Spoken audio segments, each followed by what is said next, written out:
I'm on page 81 in the packet.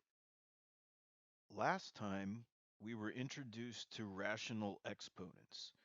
Remember a to the m n, where m is the power and n is the root.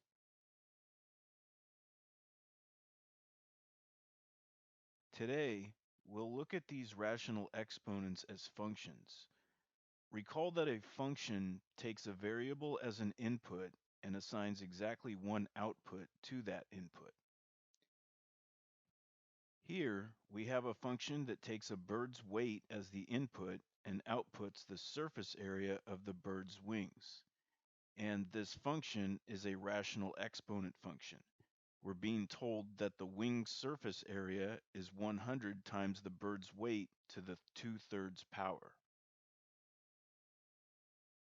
The 2/3 power is the cube root to the second power. So you can take the cube root, or the third root, which is written like this. You can take that and square it, or you can square it and then take the third root. It doesn't matter which order you do this in. What is the relevant domain of A of W? Recall that the domain is everything that the independent variable can be. Most often we write a function as f of x, where x is the independent variable. Here, w is our independent variable. The domain of A of W is everything W can be. Well, W is the weight of a bird, so we want to think about how much a bird can possibly weigh. And we don't have to be precise here, we just estimate. It can't weigh 0, but like a baby hummingbird probably weighs a lot less than a pound. Maybe I'll set the lower limit to 0.05 pounds, which is 1/20th of a pound. I don't know how accurate that is. Maybe some birds weigh less than that, but it should be good enough for our purposes. Wikipedia says that an ostrich can weigh up to 320 pounds. So let's use that as our upper bound. Maybe the heaviest ostrich ever weighs more, but 320 is good. So our domain is everything that W can be, and that's anything between 0.05 pounds and 320 pounds. At this point, it makes sense to graph the function. In Desmos, I can input the function y equals 100 x to the 2/3. And it looks really big. I'm going to have to zoom out a lot. Okay, so it looks like this.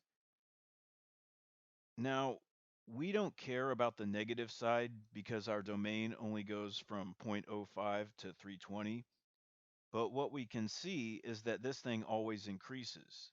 So the smallest value of A of W we will get from the interval 0.05 to 320 is A of 0.05, and that equals 100 times 0.05 to the 2/3.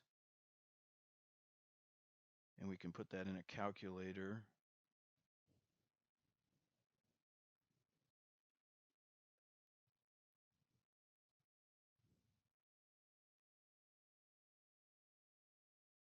So 13.57 will be the lower bound. I'll write that down here. 13.57.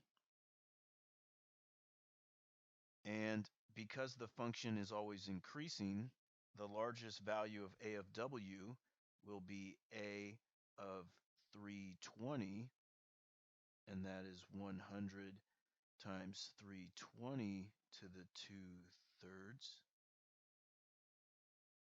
In a calculator,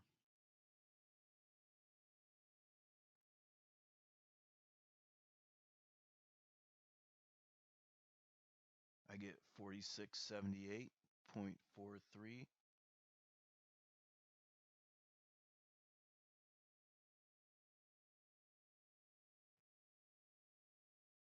So the range of the bird's surface area for their wings is 13.57 square inches to 4,678.43 square inches.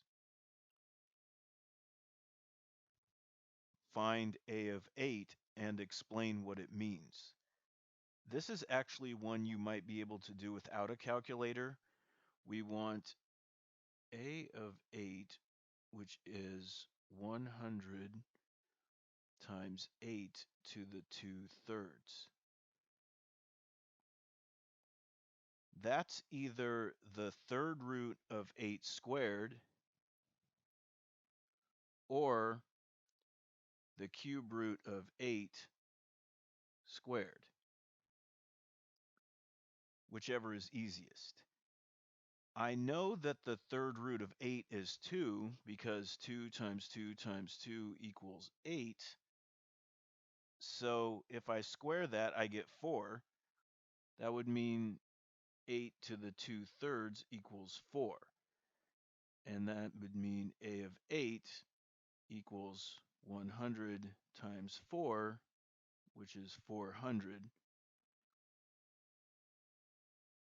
And what does that mean? It's the surface area of the wings of a bird that weighs 8 pounds. That's 400 square inches for the surface area of the bird's wings. Approximate the weight of a bird with wingspan 500 square inches. First, I'll show you how to solve it. If we have 500 equals 100 w to the 2/3, I'll divide both sides by 100, and that gives me 5 equals w to the 2/3. Now, to get rid of the 3 at the bottom, I can raise both sides to the third power. So that will give me 5 cubed equals w to the 2/3 cubed. And the power rule says that I multiply these, so the 3's will cancel. And that tells me 5 cubed equals w squared.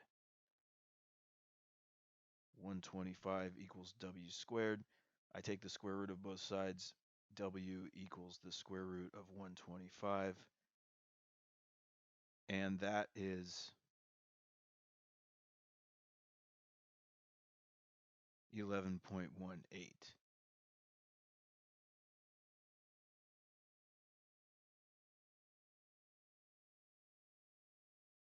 To approximate it, we can graph the function on the calculator.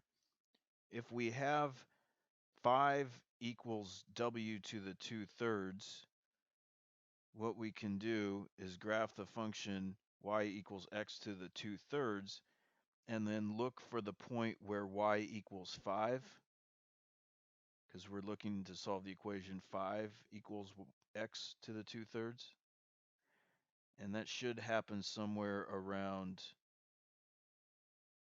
11.2, 11.18. That's what we found before.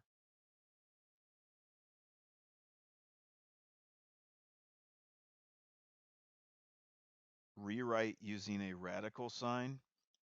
Remember that w to the 2/3 is either the third root of w squared or the third root of w squared. So when we rewrite this, it will be a to the w equals 100 cube root w squared, and that's the same as 100 times the cube root w, like that.